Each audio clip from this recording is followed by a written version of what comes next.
Hi everybody, you should know who I am by now, spoke to most of yous. My name's Kim Beveridge and I'm one of your film and photography lecturers for NQ.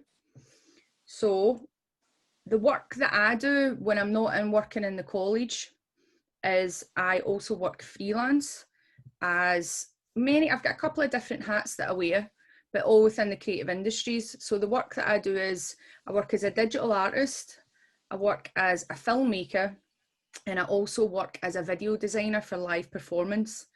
So maybe one or two out of the three, you might know what that is, but don't worry, I'm going to go through that. Okay, so I work as a digital artist, and basically what that means is I take the skills that I've got as a filmmaker, it's the same skills, and like sound, image, and moving image and photography. And what I do is I put them sometimes into a space and installation.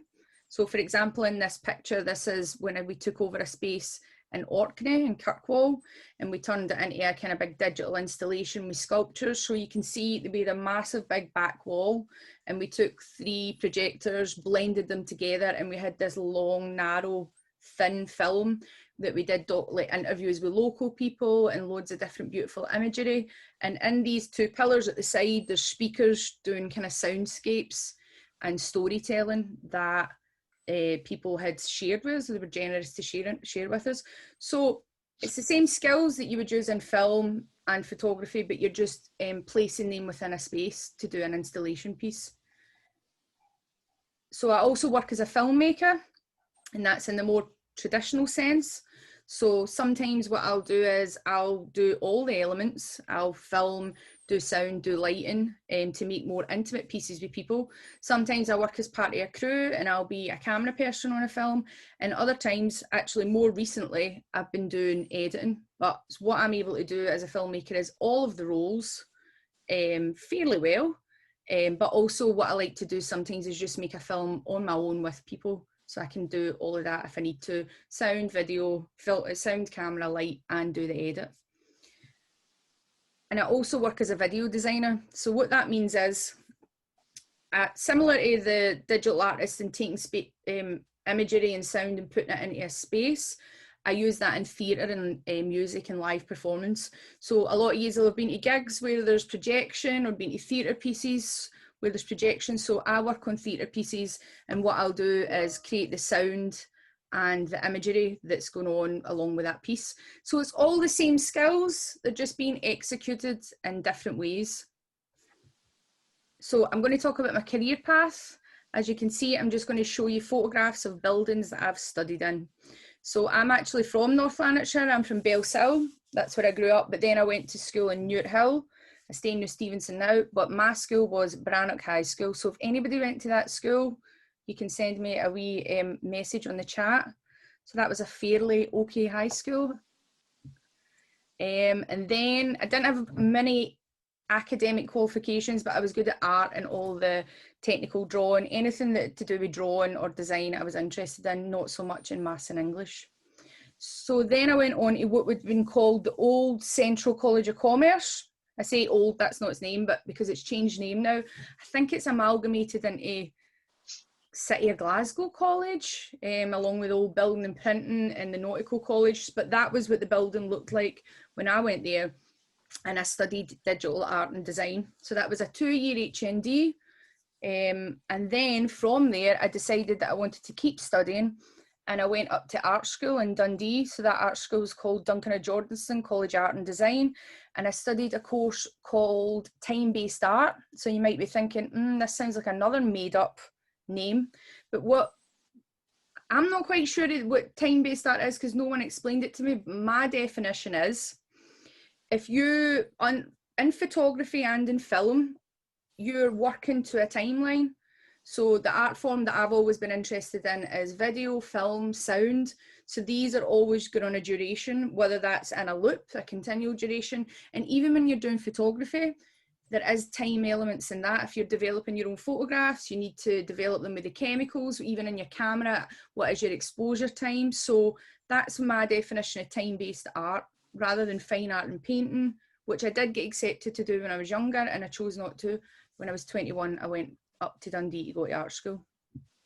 So after art school, I was lucky enough to get a phone call from the National Theatre of Scotland. So that was in 2005. That came about because they were looking for somebody to be a digital artist, a video producer, and a content developer for their website.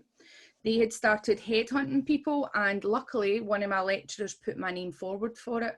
So it just goes to show that your career does actually start when you're studying, because a lot of the time your lecturers have contacts in industry, and when industry people are looking for people who are going to be coming in at like kind of base level and want to get started in the industry, they come to us and they ask us if we know anyone.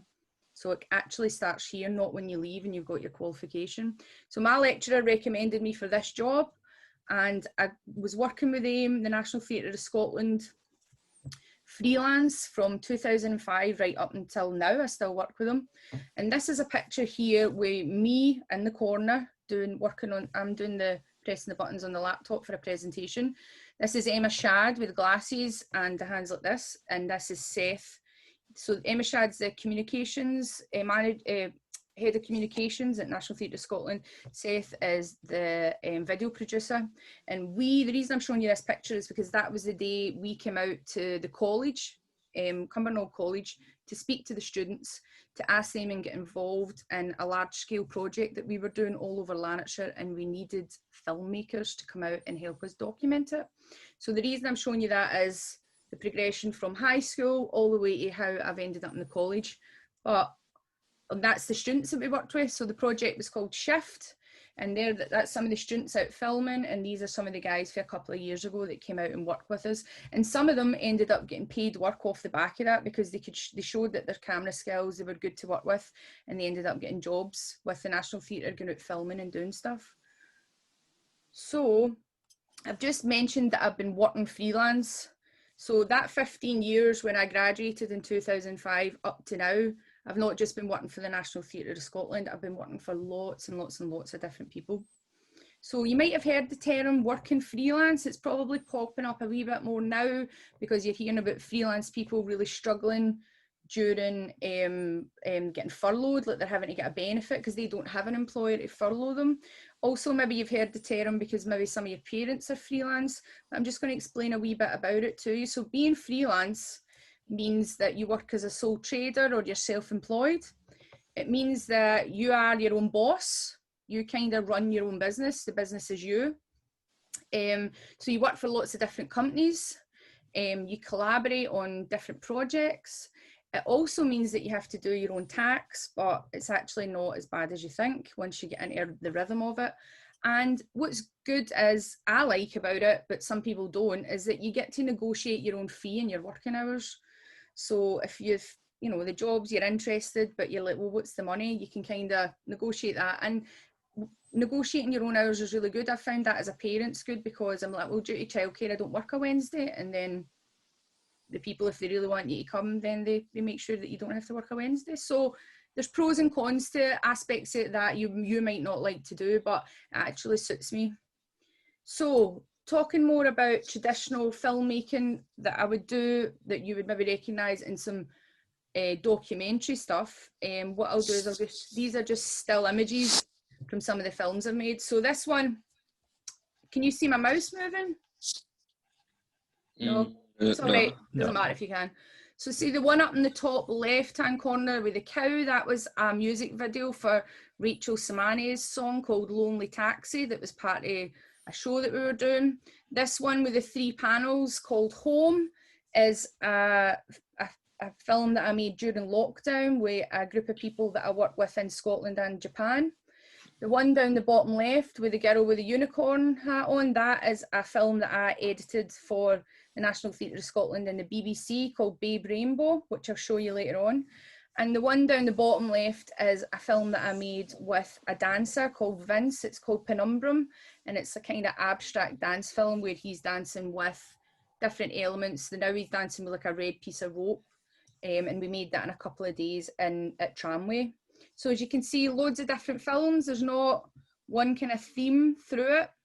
Other kind of films and documentaries I make is, if I'm not making art myself with people, sometimes what I'll do is go along and get paid to kind of make kind of promotional documentaries that go online to promote other people's pieces of art. So this one in the top right corner is some actors talking about a theatre piece they're in called Expensive Shit, which is a theatre piece about some women that, it was a true story, they were filmed, they were in the girls' toilets, and they were actually, there was people behind, it was like a double mirror, and people were watching them, were paying to come in and watch them in the toilets, things like that. So they made a piece of theatre about that.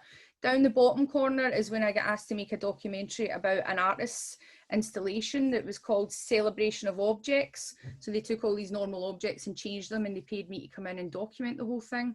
Up the top right corner is a film that I worked on called Last of the Lakes, which was also a theatre piece. And down the bottom corner, that more comic strip kind of image, that's from a film that I made in Polmont, Young Offenders Institute. So I went in there and made a film with the guys. That was quite a difficult one in terms, not because of the people, but because the brief was that I could make a film with them, but I couldn't show their faces. So you can imagine I was like, and I only had one afternoon to do it. And I had to get all my kits signed in because it's so high secure to get stuff in and out. So making the film once I was in was fine, but it was coming up with ideas and just getting my equipment in there in the first place. And so the video design work that I do, this is a piece of video design I did at the SECC for, it's called Wall of Death. Is anybody familiar with this? It's when you get like a motorcycle and there's this big like wooden cylinder, and they drive the motorcycle so fast that it goes up onto the side of the wall. Aye. I made a Alison Simpsons. That's Aye, exactly. So I made a documentary about this guy called Steve Schlinker. He was learning how to ride the wall, so I filmed his process, and then I did a piece of kind of installation. So it was like an immersive documentary. When you came to the Wall of Death, there was 6 or 8 screens around it, and you could see and hear what he went through trying to like learn this wall. And then the idea is that you went into the wall and you went in to watch to see if he'd managed to do it. So it was like seeing his journey literally when you were in the space. So these are other pieces of video design I've done as well. Over on the left, the girl wearing the white nightie, that's a piece of theatre I worked on called Roadkill. That's about a young girl that gets sex trafficked for Nigeria, and that was a piece of theatre that was site specific. So that means we didn't do it in a traditional theatre space, we did it in a house, like a tenement flat, and the projection was all on the walls and on the ceilings, and the audience were in the room, so it felt as if it was happening all around you. Another one with the woman standing with all the dancers and the feet around her, that was at the Tron Theatre. It was a piece of theatre called Rights, that was about FGM. And another one down the bottom is another video design that I did for the Tron, and that's called Ghosts, and they used this big window up the top of the set to show loads of imagery that I made. Just a few other bits of video design. So the top left is when the arches used to be open. Anybody remember that? Mm-hmm. So doing video design for some bands. Down the bottom with the moon, that is a show that was at the Sitz recently called The Gorbals Vampire. Has anybody ever heard the story? It's quite a cool story. I'll tell you about it one day. So that was at the Sitz, and we did loads of projections of kind of gravestones and moons and just in talking heads of these 2 boys that are meant to be vampires. They ended up, when they turned into vampires, they get projected on the screen. And over in the corner there is with the woman's face and the woman with a bag on her head. That's a piece I did at the CCA with Tricky Hat, who I'm associate artist with. I'll tell you a bit about that in a minute. And these are non-professional actors that are all over 50, and they decided to make a theatre piece, and I showed a lot of video along with that. So Tricky Hat Productions, so I'm associate artist with them, and what that means when you're associate artist with a company, it means like you work with them, they've asked you to join the company because they want you to work on pretty much every project that they do, unless there's a reason that you're not working on it due to availability or it's just not for you. But that means that you're now associated with the company. So a lot of big companies and arts organisations will have their own associate artists. So it means you go away and you do your own thing, but you're always associated with them, so you kind of come back to them. And it's a good thing to have, and I've been working with them for over 10 years. So this piece that you can see here, this was footage that we got when we went out to Japan in 2018. So here's some information about it. So in 2018, as part of a research trip, it was paid for by the British Council and Creative Scotland. Myself and the other people that work in Tricky Hat were able to go out to Japan, start meeting people to start a collaboration between the people that we work with in Scotland called The Flames, which is an over 50s theatre company, and the people in Japan. Now, Japan has got an interesting statistic because they have got more older people over 60s in their population than they have younger people. So we found that really interesting. So we were meant to return to Japan in April 2020 to create a multimedia performance, but guess what happened? Coronavirus. So that was part of the Olympics, and that's been rescheduled to next year. So all the time on these pieces between Japan and Scotland, I'm always collaborating with people who are over 50. And what we were going to be doing, and hopefully it'll still happen, is we're going to a place in Japan called Sendai that was affected by the Great Eastern Earthquake, and tsunami back in 2011. So we'll be touching on that subject, maybe not directly asking questions about it, but inevitably that is going to come up when we're making this piece of what's called devised theatre. So we take people's stories, we film them, we put their stories on stage, we do audio recordings, and we create a big kind of mishmash to create a performance for an audience. So this is some photographs from the last time I was in Japan. These were some of the people that I met. But all the time, so I do lots of different work, but one theme that's always through my work is collaborating and working with others. So I'm always working with other people. And if you work in the creative industries, it would be very unlikely that you would work on your own. I'm trying to think of an example, like maybe if you were making films about nature or flowers, but generally, or maybe gaming, I don't know, there might be some exceptions, but generally if you work in the creative industries, in film and television, you will be collaborating with other people, whether that's the other crew that you're working with, or the directors or the actors, you'll always be collaborating. So the people I collaborate with are other artists and creatives. What I mean by that is musicians, actors, anybody who works in the creative industry, writers, directors, I'll be collaborating with them. I collaborate and work with organisations and businesses. Sometimes I make some commercial work, but for me, it's not really commercial. It's usually working with charities to make a film about the kind of the good work they do and promote that. And the other people that I collaborate with are the public and non-professional actors. So I'm making pieces of art that could be called participatory art pieces, where people get involved and they trust us basically to take them through a process and make a piece of art with them. So for example, I've worked quite a lot in like prisons. I've worked in high to medium secure psychiatric wards in prisons, making films with the people in there. And I've worked with, basically I'll work with anyone as long as the project's interesting. And that the collaborating is the thing that I'm interested in, to be honest. It's working with people, hearing people's stories, and giving that a platform. So finally, I'm just going to show you, this is my Vimeo. So we will be talking a wee bit about social media. So you might be thinking, oh Kim, if you've got all these films, where do they live? So they all live on my Vimeo channel. And when I'm online and working, I don't go under, sometimes go under my own name, but my Vimeo channel's under the name Sonic Cinema. So just to make it hard for you to find, when you're looking for it, it's cinema with an S, just to make it that wee bit difficult. And I'll show you a wee bit more of that in a minute. But also some of the work that I do, and I'm making a commitment this term to be posting on the college blog.